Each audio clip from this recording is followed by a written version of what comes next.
Welcome to the Fantasy Football Hub YouTube channel. Today I'm joined by the big man BAKAR once again to preview Game Week 20. BAKAR, it's good to see your face after the holiday period is pretty much ended now. And yeah, you're sitting pretty at 300k, ready to attack the second half of the season. Hi Jack, hello with all listeners and viewers. It's nice to be back again. I hope you had some nice holidays and you enjoyed your time away. This week was actually a very good one for me. I've got 93 points. I was actually going through a bit of a rut. I didn't, in the time we didn't record over the last 2 weeks, I had 2 red arrows after a spell of like 7 to 8 greens. So this week was actually much needed to sort of stop that rut and get out of it. And currently I'm sitting at 317k. I got Eze this week. I think that was critical to my rank boost. Trent did really well. Salah captain did fairly well, and I was relatively close to captaining Palmer, so I'm glad I sort of got away with it and I went with Salah at the end. I wouldn't say very close, but it's something I did sort of contemplate before the deadline. I didn't go ahead with it, but it was a consideration, and I'm just very, very happy that I didn't sort of end up on the wrong side of variance, because I think the swing was fairly brutal for people who went differently.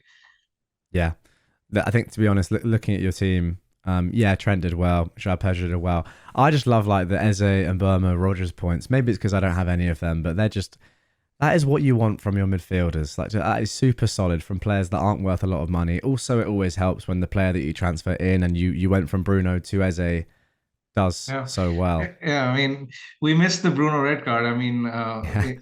During the time where you were away. So yeah, I got my second Bruno red of the season. Wow. And so Eze sort of getting that 10-pointer kind of undid that damage, which was very, very sort of critical to my good week.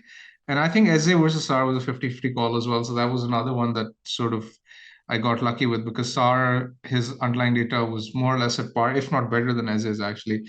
So yeah, it's just one of those weeks where everything sort of went in my favor. And Bomo scoring last night was great as well. Yeah, lovely goal as well, to be fair. It's typical Mbeumo goal. Just sort of on the counter, good finish. Yeah, he can score against anyone. That's kind of what he does. And Southampton away next is a very enticing fixture. So your team is up on screen right now. What do I think of your team? That's the question. Well, first of all, you've been very unlucky with Rogers, I will say. Yes, you got the points in the last game. But this is the plum fixture. And to get that yellow is a shame. I mean, I'm happy as someone that doesn't own him, but that was the fixture. Is it simply a case of, yeah, it's unlucky, but I'm not going to sell him because, you know, he's still going to offer great value at that price? I mean, yes, it was very sort of frustrating to see him get that yellow this week. I mean, I was expecting a big haul against Leicester, but yeah, I mean, he's given me 11 points this week, so he's just kind of done some of the work that he was expected to do later on. Yeah. I think what has sort of worked out well relatively has been that Raul has sort of emerged again, and he scored in the previous week, and Muniz was actually fairly poor when he came on, and throughout this sort of spell in the last like 6-7 weeks, I've gotten the Raul and Muniz conundrum wrong, because whenever I've played Raul, he's either blanked or he's been benched.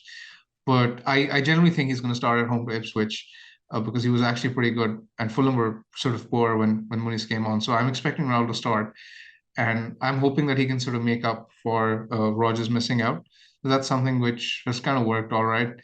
João Pedro sort of working his way back into form is kind of all right. And I don't necessarily mind playing him against my double Arsenal defense, because I did similarly with Mbeumo this week. I hedged the risk, and it sort of paid off. And to be very honest, I think there's a chance that Brighton score against Arsenal as well. And if they do, with sort of no timelines on the return of Welbeck and Ferguson, etc., I think that Sharper will be the number 9 again, and he could easily find a way of getting some points.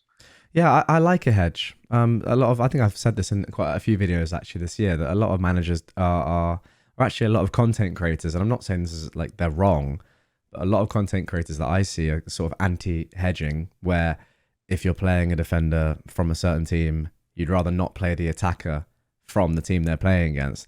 I just think, yeah, well, I mean, if the Arsenal clean sheet is going to go, why not have the attacker there? And if Brighton don't score, then you get the double clean sheet anyway. It sort of works out. Let's talk about Arsenal. and their defense. Are you happy with double Arsenal defense right now? I think they've sort of served me really well. Picking Saliba at a time where not too many people had him, and it was definitely a risky tactic because Arsenal had sort of not kept too many clean sheets before that spell. But Saliba scored twice, and Arsenal then basically went on a run of 20 clean sheets. So I've been really sort of lucky with the timing of doubling up on the defense. I do think their time is up, though, to be very honest. And I think if I had the luxury of more transfers, I would be looking at moving Saliba out potentially Right. this week, if not the next. Gabriel, I think, is more of a long-term hold because he carries more goal threat and he can be kept for a while if needed. But I think even he is sellable soon.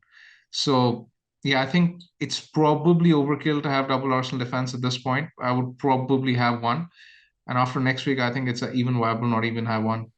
Really? Wow. Yeah.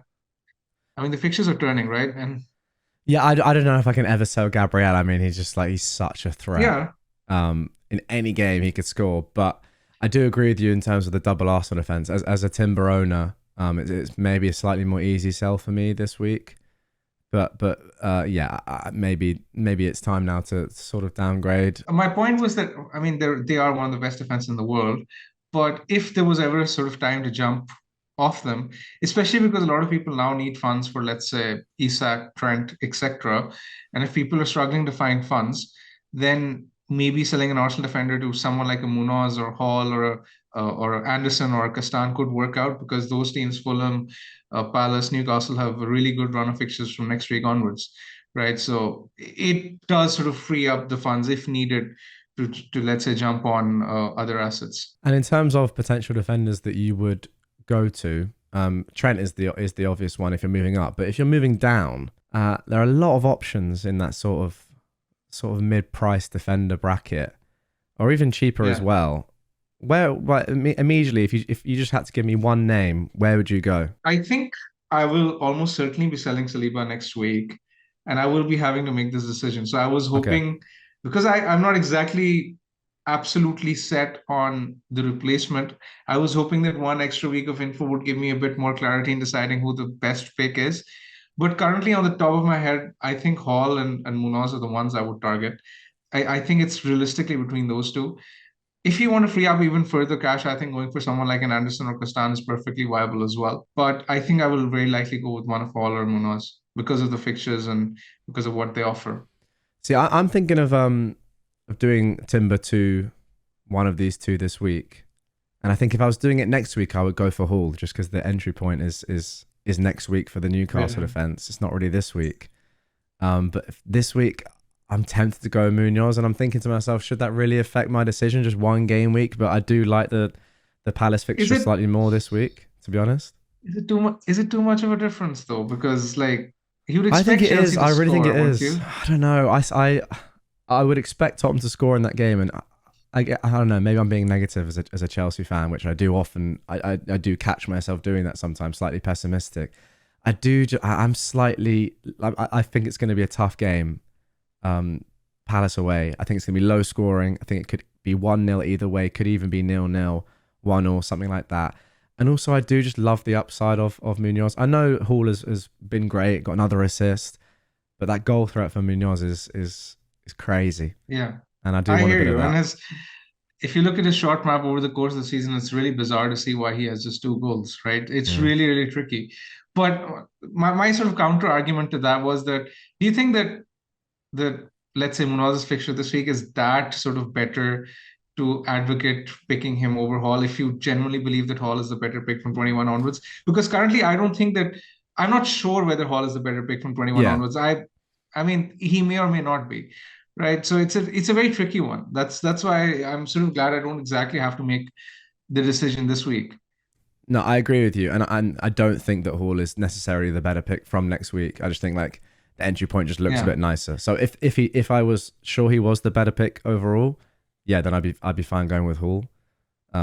Despite the fact that I think the fixture's slightly worse this week, but You raise a very good point about the goal threat actually, because Munoz is goal threat. I think Hall is more assist potential, but yeah, Munoz is generally um, more explosive in terms of his goal threat. But yeah, I mean, even if you look at his numbers last week, he missed a big chance. His numbers are similar to Eze, man. Like he's ridiculously attacking. So I Yeah, sort of got away with not only Sar but also with Munoz. And yeah, that's why I'm sort of deferring the decision. Yeah, I might it be makes there sense. myself next week.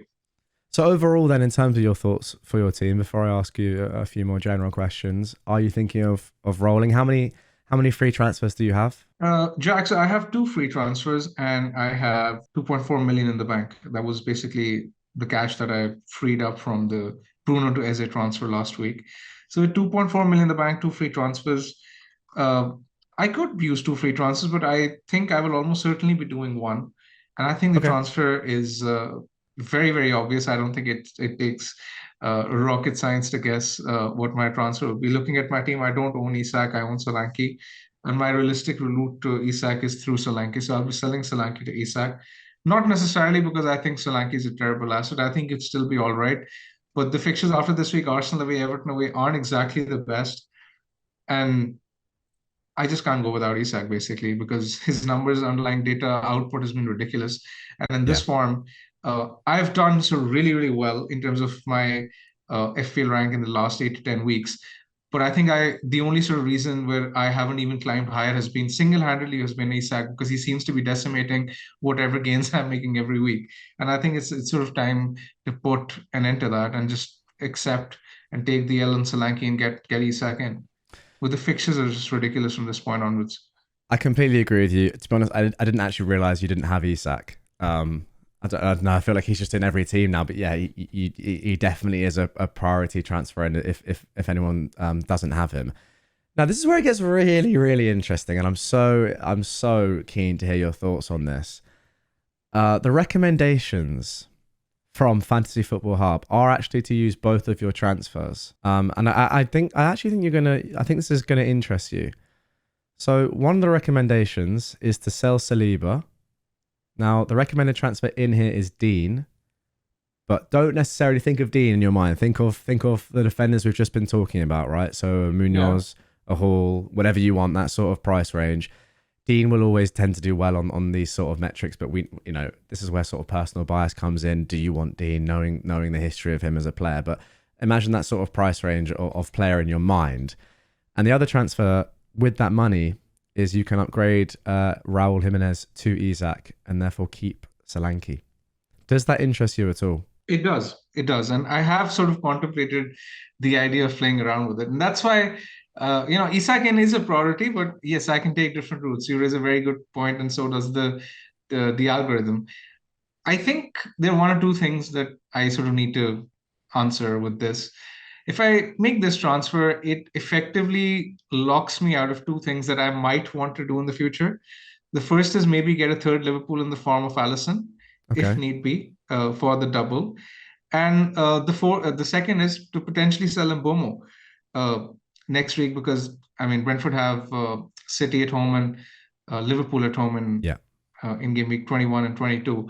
I mean, I realize that City isn't exactly a tougher fixture these days, but it's still not exactly a fixture I would really want Mbomo for. And then he has Liverpool the week after. So there's a window of opportunity for me to potentially sell Mbomo. And if I'm looking at a replacement, I generally might go back to Bruno again. I know a lot of people will probably just stop watching the video at this point, thinking that I'm batshit crazy. But I mean, Southampton at home is actually a really good entry point for Bruno next week, and I might sell Mbomo um, if I believe the opportunity is there, right? So get selling Raul over Solanke basically locks me out of Bruno and it locks me out of Allison, right? That's one of the reasons I have a slight reservation sort of selling Raul. The second, there's also another reservation. There's a third reservation I have. I think that after this week, because the congestion will be over, let's assume that Raul starts, which is the assumption I'm taking. If he does well again, he could easily keep starting. And if he does keep starting, Fulham have West Ham away next week, then they have Leicester. He could still be a reasonable asset to own in those weeks, right? Yeah. He's not exactly a must sell. I think we're sort of in that territory where he's not exactly a buy, not exactly a sell. And even if I keep Solanke, he has Arsenal away next week, then Everton away next week, which isn't really amazing, is it? Besides, if I just make the Solanke to Isak transfer, I'm just using one free transfer as opposed to two. True. So a lot of these things, a lot of the it's a factor of, it's a combination of these factors which sort of adds up, and which is why I think Solanke to Isak is probably better. I also think there's a world in which, let's say if I do Solanke to Isak, and let's say even if Raul is dropped, I could easily do Raul to, let's say, an NDI in 20, maybe 24, 25, if Everton have the double. There is that NDI option as well. So I don't exactly feel the urge to sell Raul this week, because a lot of these things I have, trust me, Jag, I've thought about this long and Yeah, hard. I can tell. And I Yeah. think, right? So I think I'm fairly content with making my mind up on Solanke side because of a lot of these things. Yeah. It's food for thought more than anything else. I was wondering if you considered this set of moves, just because it makes Yeah. sense to me in at first glance. Obviously you have, and obviously there you've listed some very good reasons there as to why you're not, well, as it stands, going to go for this, and you might just use one transfer instead. But nonetheless, I think this is an interesting set of moves. I probably do agree with you though. Solanke, since I sold him, I haven't really missed him at all as well, and the fixtures aren't that great.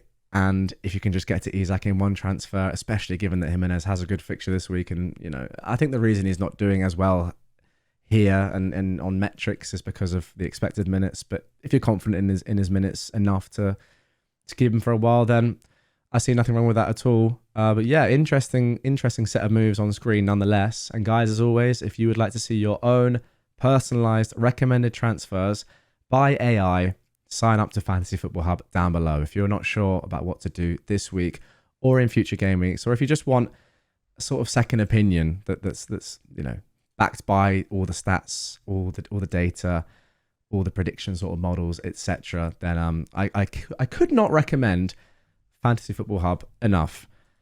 Okay, let's get back to your team then. And do I need to ask you about captaincy? I mean, I will, but I'll just do it for the sake of it. I'm not going to give it any further thought. I think it's going to be Salah this week, and I'm sort of glad that there are no sort of realistic captaincy debates in the next week or so. I'll be playing João Pedro as well this week.